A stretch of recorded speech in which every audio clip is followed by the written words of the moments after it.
Welcome. This is a simulation designed to give you an opportunity to practice using the negotiating skills you've been learning. As you progress, information will be provided here that provides background for negotiation. The context for this simulation is that you're trying to retain an existing customer relationship after announcing a price increase. During the simulation, you'll be asked to make decisions. At each branch point, select the option you believe is most likely to lead to the customer accepting the rate increase.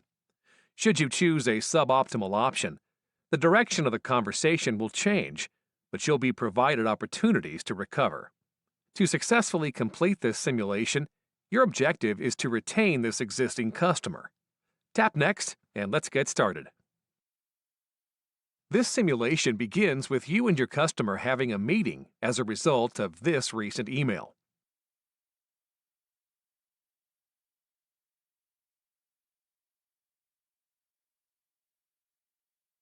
Review this email, and when you're ready, tap Start. After exchanging initial pleasantries, your customer says, Your company has its strengths and weaknesses, and so does Altco, our other provider. The difference is you've just announced a price increase. What are you going to do about that?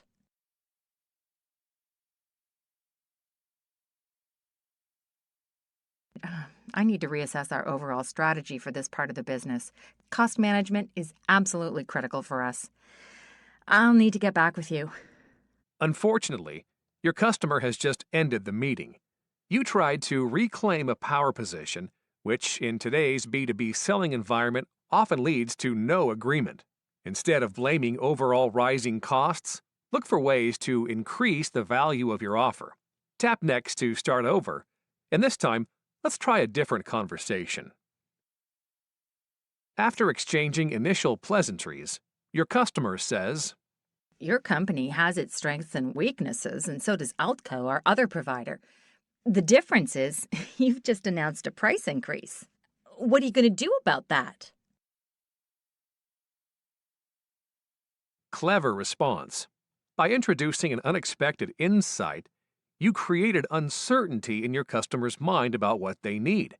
This has positioned you to potentially increase your value.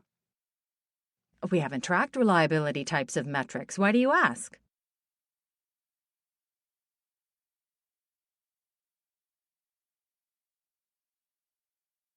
You may want to consider a corporate training initiative to really learn how reliability measures can be leveraged to impact margins and profitability.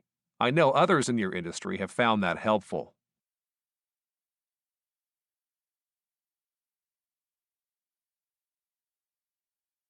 There are a number of consultants who specialize in your industry and could share insights around using reliability data to help you grow. I could connect you if you'd like. You can use reliability data to directly improve your margins, customer retention, and profitability. It's imperative today, especially in your competitive industry. You may want to consider a corporate training initiative to really learn how. Interesting. I've heard about how using data and analytics is changing our industry. Could you schedule a demo to show me how all of this might change the way we manage the business?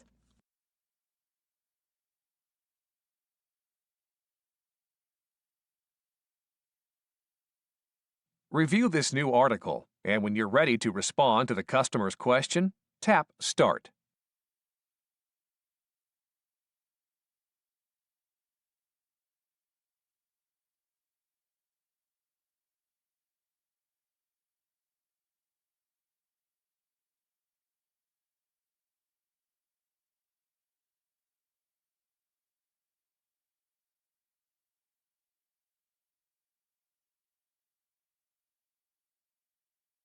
Sure.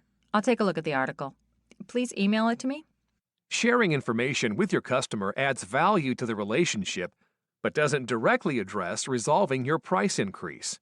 Remember, if you're negotiating effectively, you should feel some tension. In this situation, a better alternative would have been to exchange value. Let's go back and try a different conversation.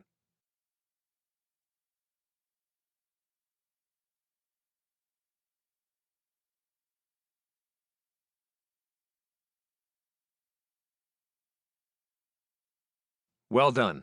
Rather than just agree to schedule a demo, you chose a strategic approach and requested value in exchange. By effectively staying in the tension to address your price increase, you've turned a challenging situation into an opportunity to meet with the VP of Operations. Let's see if your customer agrees to bring their VP of Operations into the conversation. Okay, if we get to a stage where I need to involve members of our executive team, I will, but we're not there yet.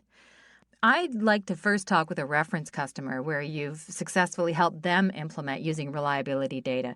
When could you arrange for me to talk to someone?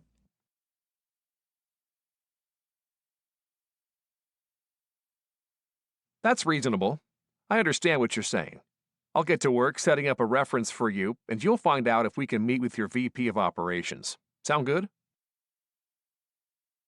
To make the best use of your VP of Operations time, I'll have our Business Intelligence Director join the meeting. That way, we're prepared to specifically address how we can impact your operating margins.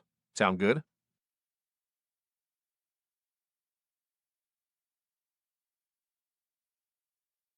While not your desired outcome of securing a meeting with the VP of Operations, this is still a potential avenue for keeping this customer.